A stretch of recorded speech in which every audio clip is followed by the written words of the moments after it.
जय गजानन, जय श्रीमन नारायण, जय आदिशक्ति माता। प्रिय भक्तजनों, जैसा कि आप जानते हैं, भादो मास महात्म्य कथा अध्याय 8 तक श्रवण कर चुके हैं। जय गजानन, जय श्रीमन नारायण, जय आदिशक्ति माता। प्रिय भक्तजनों, स्वागत है हमारे भक्ति E2Q चैनल पर। आपका बहुत बहुत स्वागत है। तो प्रिय भक्तों, जैसा कि आप जानते हैं, हमारे इस चैनल पर कथाओं का श्रवण करते हैं। अभी तक आपने भादो मास महात्म्य कथा अध्याय 8 तक श्रवण कर चुके हैं। आज आइए आरंभ करते हैं भादो मास महात्म्य कथा अध्याय 9। प्रिय भक्तजनों, भाद्रपद माह का समय था, जब वृष्टि का मौसम धीरे धीरे शांत होने लगा था और धरती पर हरियाली अपने पूर्ण रूप में थी। आकाश साफ और निर्मल था। पांडवों का राज्य धन, इंद्रप्रस्थ, समृद्धि और धर्म का प्रतीक था। राजा युधिष्ठिर, जो धर्म के पालन में अग्रणी और सत्य के अनुपालन में अडिग थे, एक महायज्ञ अश्वमेध यज्ञ करने का संकल्प किया। उनका उद्देश्य केवल स्वयं की महिमा बढ़ाना नहीं, बल्कि संपूर्ण पृथ्वी में धर्म का प्रचार और सत्य का संचार करना था। युधिष्ठिर ने सभा बुलाकर घोषणा की, हे मेरे प्रिय मंत्रीगण, हे ब्रह्मांडगण, मैं संपूर्ण विश्व में धर्म की प्रतिष्ठा के लिए 3 अश्वमेध यज्ञ करने का संकल्प करता हूँ। प्रत्येक यज्ञ से न केवल हमारे राज्य की प्रजा का कल्याण होगा, बल्कि धर्म और पुण्य का विस्तार संपूर्ण संसार में होगा। धन की कमी और चिंता, सभा में बैठे सभी लोग मंत्रमुग्ध हो गए, किंतु युधिष्ठिर के हृदय में एक चिंता गहरी बैठी थी। उन्होंने देखा कि यज्ञ के लिए जो धन, रत्न, धातु और वस्त्र और अन्न चाहिए, वह उनके पास पर्याप्त नहीं था। उनके मुख से एक मृदु लेकिन गंभीर स्वर में निकला, यदि धन की कमी के कारण यज्ञ अपूर्ण रह गया, तो धर्म का यह महान कार्य अधूरा रह जाएगा। सभा में मौन छा गया। सभी मंत्री और ब्राह्मण यह सोचकर चिंतित हो उठे कि धर्मराज का यह महान यज्ञ कैसे संपन्न होगा। श्री कृष्ण का मार्गदर्शन। युधिष्ठिर की चिंता को देख उनके परम भक्त और मित्र भगवान श्री कृष्ण, जिन्होंने सदा धर्म और सत्य की रक्षा की थी, सभा में प्रकट हुए। उन्होंने अपनी दिव्य दृष्टि से देखा कि यज्ञ यदि संपूर्ण न हो तो धर्म की प्रतिष्ठा पर संकट आ सकता है। श्री कृष्ण ने स्नेह पूर्वक युधिष्ठिर से कहा, हे धर्मराज, चिंता मत करो। तुमने जो संकल्प लिया है उसे मैं पूरा करवाऊंगा। तुम्हारे भाइयों को धन और यज्ञ सामग्री एकत्र करने हो हेतु भेजो। मैं देखूंगा कि यह यज्ञ सफलता पूर्वक संपन्न हो। श्री कृष्ण ने अर्जुन, नकुल और सहदेव को आदेश दिया कि वे उत्तरी दिशाओं में जाए, जहां से राजा मृत और विद्वान ब्राह्मण धन, वस्त्र, अन्न और यज्ञ सामग्री लाएं। भगवान ने समझाया कि यह केवल धन इकट्ठा करने का कार्य नहीं, बल्कि धर्म की रक्षा और प्रचार का कार्य है। पांडव भाइयों ने भगवान के आदेशानुसार कार्य आरंभ किया। उन्होंने नगर नगर, राज्य राज्य भ्रमण किया। जहाँ कहीं भी उन्हें राजा मृत, वैभवशाली नगर या धर्म पालक ब्राह्मण मिले, वहां से उन्होंने यज्ञ की सामग्री, सोना, चांदी, रत्न, अन्न और वस्त्र एकत्रित किए। अर्जुन ने युद्ध कौशल और रणनीति से यज्ञ सामग्री की सुरक्षा की जिम्मेदारी ली। भीम ने भोजन, जल और आवश्यक सामग्री का प्रबंध किया। नकुल और सहदेव ने ब्राह्मणों की सेवा और यज्ञ सामग्री के वितरण का ध्यान रखा। हर राज्य में पर्याप्त सामग्री को ध्यान में पूर्वक इकट्ठा किया गया। युधिष्ठिर ने देखा कि अब उनके पास यज्ञ संपन्न कराने के लिए पर्याप्त धन और सामग्री उपलब्ध है। उन्होंने यज्ञ स्थल को सुंदर और पवित्र बनवाया। घास, फूल, अन्न और वस्त्र से यज्ञ मंडप सजाया गया। चारों दिशाओं में दीपक जलाए गए और वेद मंत्रों का उच्चारण से वातावरण पवित्र हो गया। प्रिय भक्तों, 3 अश्वमेध यज्ञ का आयोजन। युधिष्ठिर ने 3 महायज्ञों की योजना बनाई। पहला यज्ञ, इसमें उन्होंने भगवान पृथ्वी और आकाश की पूजा की। आहुतियों में घी, अन्न और पुष्प अर्पित किए। दूसरा यज्ञ, इसमें राज्य की प्रजा और उनकी सुरक्षा हेतु प्रार्थना की गई। सभी ब्राह्मणों को भोजन वस्त्र प्रदान किए गए। तीसरा यज्ञ, इसमें धर्म और न्याय के अस्थायित्व हेतु प्रार्थना की गई। यज्ञ स्थल पर संपूर्ण प्रजा उपस्थित थी। यज्ञ के दौरान श्री कृष्ण का संग, भगवान श्री कृष्ण यज्ञ स्थल पर रहते हुए पांडवों की सेवा कर रहे थे। उन्होंने यज्ञ की समृद्धि, विधियों का निरीक्षण और पांडवों की संतुष्टि निश्चित की।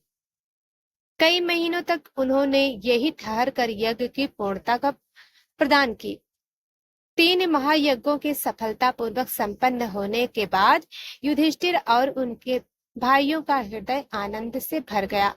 उन्होंने श्री कृष्ण को धन्यवाद दिया। अब भगवान द्वारिका लौटने के लिए तैयार थे।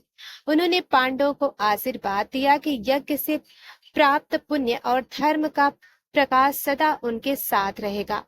श्री कृष्ण का प्रस्थान, भगवान ने अर्जुन और अन्य पांडवों के साथ द्वारिका लौटने की तैयारी की। युधिष्ठिर, द्रौपदी और सभी भाइयों ने स्नेह पूर्वक श्री कृष्ण की विदाई दी। यह विदाई केवल स्नेह और कृतज्ञता का भी प्रतीक थी। धर्म और पुण्य की साधना में धन की कमी कभी बाधा नहीं बनती, यदि ईश्वर की कृपा और विश्वास हमारे साथ हो। नंबर 2, यज्ञ या पुण्य कार्य केवल साधना से नहीं बल्कि निश्चय, परिश्रम और ईश्वर की कृपा से संपन्न होते हैं। नंबर 3, भगवान श्री कृष्ण का मार्गदर्शन और स्नेह सदा धर्म की रक्षा करता है।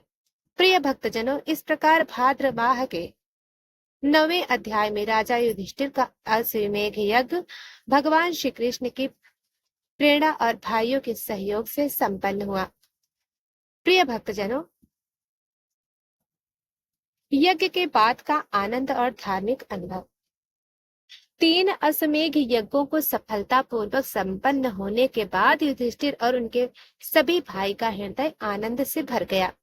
यज्ञ स्थल पर उपस्थित ब्राह्मण राजाओं और प्रजा ने युधिष्ठिर की महिमा का गुणगान किया। प्रत्येक ब्राह्मण ने यज्ञ की सफलता पर प्रसन्नता व्यक्त करते हुए कहा, हे धर्मराज, आपके यज्ञ से संपूर्ण राज्य में धर्म और पुण्य की वृद्धि हुई है। आपने सत्य और धर्म का आदर्श स्थापित किया है। युधिष्ठिर ने महसूस किया कि धन, वस्त्र और यज्ञ सामग्री से अधिक मूल्यवान है धर्म का पालन और भगवान की भक्ति। उनके हृदय में गहरा आनंद और संतोष उत्पन्न हुआ। द्रौपदी और पांडव भाइयों ने भी यज्ञ की सफलता पर अपार प्रसन्नता व्यक्त की। श्री कृष्ण का कुछ महीनों तक रहना। यज्ञ संपन्न होने के पश्चात श्री कृष्ण ने पांडवों के साथ कुछ महीनों तक वहीं रहकर उनकी प्रसन्नता और यज्ञ की पूर्णता निश्चित की। इस दौरान उन्होंने अर्जुन को युद्ध कला और राज्य पालक नीति की भी शिक्षा दी। भीम को बल और पराक्रम का महत्व समझाया। नकुल और सहदेव को धर्म और न्याय के सिद्धांतों का अनुसार प्रशासन करने का मार्ग दिखाया। यज्ञ की समाप्ति के पश्चात युधिष्ठिर ने देखा कि उनके राज्य में सुख, शांति, समृद्धि और धर्म का प्रचार तेज हो गया है। किसानों और नगरवासियों के हृदय में संतोष और श्रद्धा का भाव उत्पन्न हुआ। पांडवों ने इस यज्ञ से यह सीखा कि धर्म और पुण्य की साधना केवल राजा या पांडव के लिए नहीं बल्कि संपूर्ण समाज के कल्याण के लिए होती है। कुछ महीनों तक यज्ञ स्थल पर रहने और पांडवों की सेवा करने के बाद श्री कृष्ण ने द्वारिका लौटने का समय देखा। उन्होंने युधिष्ठिर से कहा, हे धर्मराज, यज्ञ सफलतापूर्वक संपन्न हो गया। अब हम द्वारिका लौटते हैं। तुम्हारे प्रयास और भाइयों की सेवा से धर्म का प्रकाश संपूर्ण पृथ्वी पर फैल गया है। अब तुम्हें अपने राज्य और प्रजा की देखभाल करनी होगी। युधिष्ठिर, द्रौपदी और पांडव भाइयों ने स्नेह पूर्वक श्री कृष्ण को विदा किया। सभी ने उनकी कृपा और मार्गदर्शन का हृदय से आभार व्यक्त किया। श्री कृष्ण के प्रस्थान के बाद युधिष्ठिर ने यज्ञ से प्राप्त ज्ञान और अनुभव के आधार पर राज्य में धर्म, न्याय और सत्य की स्थापना और भी दृढ़ता से की। उन्होंने ब्राह्मणों और गरीबों का कल्याण सुनिश्चित किया। हर वर्ष भाद्र माह में यज्ञ की स्मृति और पुण्य के लिए विधिवत अनुष्ठान करने का आदेश दिया। नंबर 1, धर्म का पालन और ईश्वर की भक्ति धन और साधनों से अधिक महत्वपूर्ण है। नंबर 2, यज्ञ और पुण्य कर्म से राज्य और प्रजा दोनों में सुख शांति और समृद्धि आती है। नंबर 3, भगवान की कृपा और मार्गदर्शन से कोई भी कार्य असंभव नहीं होता। प्रिय भक्तजनों, यज्ञ के पश्चात प्रजा और राज्य में सुख शांति। 3 यज्ञों के सफल होने के बाद युधिष्ठिर का हृदय अत्यंत आनंद से भर गया। प्रजा में भी उल्लास और श्रद्धा का वातावरण फैल गया। लोग यज्ञ के पुण्य का अनुभव करने लगे। उनके हृदय में धर्म और सत्य के प्रति श्रद्धा प्रबल हुई। राजा युधिष्ठिर ने देखा कि यज्ञ का फलस्वरूप न केवल उनके राज्य में समृद्धि बढ़ा रही है, बल्कि जनता में भी परस्पर सहयोग, प्रेम और संयम की भावना उत्पन्न हुई। उन्होंने अपने मंत्रियों और राज्यपालों को आदेश दिया कि सभी प्रकार के धार्मिक अनुष्ठान और पुण्य कर्म निरंतर किए जाएं, जिससे धर्म की प्रतिष्ठा हमेशा बनी रहे। अर्जुन, भीम, नकुल और सहदेव यज्ञ के फलस्वरूप अपने अपने अनुभव में मग्न थे। अर्जुन ने महसूस किया कि शक्ति और पराक्रम केवल युद्ध में नहीं, बल्कि धर्म की रक्षा और यज्ञ की सेवा में भी प्रयुक्त हो सकते हैं। भीम ने यह जाना कि बल का सही प्रयोग तभी सार्थक होता है जब वह धर्म और न्याय के लिए हो। नकुल और सहदेव ने प्रशासन और न्याय में धर्मराज युधिष्ठिर की नीतियां से प्रेरणा ली। द्रौपदी ने यज्ञ की सफलता के बाद पांडवों और प्रजा कल्याण हेतु अनेक धर्म कार्यों की योजना बनाई। कुछ महीनों तक यज्ञ स्थल पर श्री कृष्ण ने देखा कि पांडवों की प्रसन्नता पूर्ण है और यज्ञ का उच्छेद सफलता पूर्वक संपन्न है। युधिष्ठिर से कहा, हे धर्मराज, अब समझ आ गया कि हम द्वारिका लौटे। तुम्हारा यज्ञ सफल है। प्रिय भक्तजनों,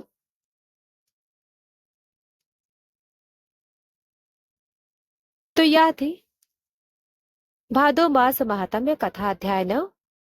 आज की यह कथा यहीं पर समाप्त होती है। हम आगे की कथा भादो मास महात्म्य कथा अध्याय 10 कल श्रवण करेंगे। तब तक के लिए जय श्री कृष्णा।